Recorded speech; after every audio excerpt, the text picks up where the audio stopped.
on sort la V12 de Revelium.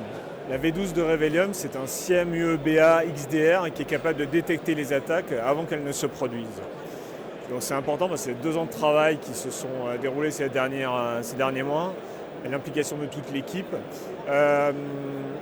Aujourd'hui, on est capable de protéger 100% des clients depuis 5 ans contre 100% des attaques.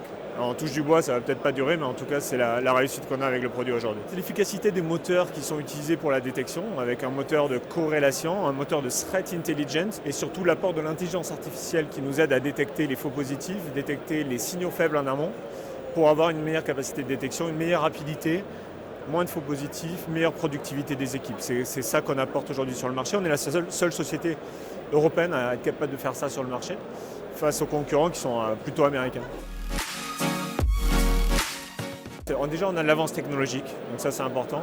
On investit quand même 60-70% de nos charges en R&D, donc c'est des équipes qui sont quand même très importantes.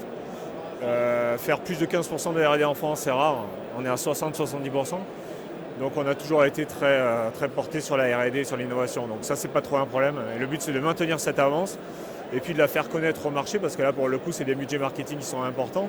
On a moins de budget marketing que les Américains, même si aujourd'hui on fait partie du groupe Free, donc ça facilite les choses. Mais en tout cas, c'est des gros budgets qu'il faut mettre pour faire savoir ce qu'on fait aujourd'hui.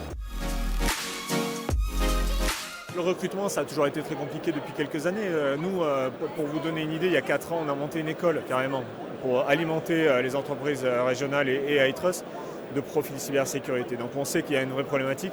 Nous, on parie beaucoup sur l'intelligence artificielle pour arriver à réduire les coûts de production et automatiser certaines tâches qui nous permettront d'avoir moins de postes à pourvoir, parce qu'on en a effectivement beaucoup qui sont difficiles à avoir. On monte des partenariats avec des écoles. On n'hésite pas à faire appel à de l'apprentissage ou à d'autres méthodes de travail, voire même de la reconversion. On a des gars, moi j'ai un gars qui est très très bon, qui était un ancien entrepreneur Uber, et il s'est reconverti en cyber et ça devient un très très bon ingénieur. Donc il ne faut pas hésiter aussi à couper court au code et puis essayer de trouver des gars qui ont du talent.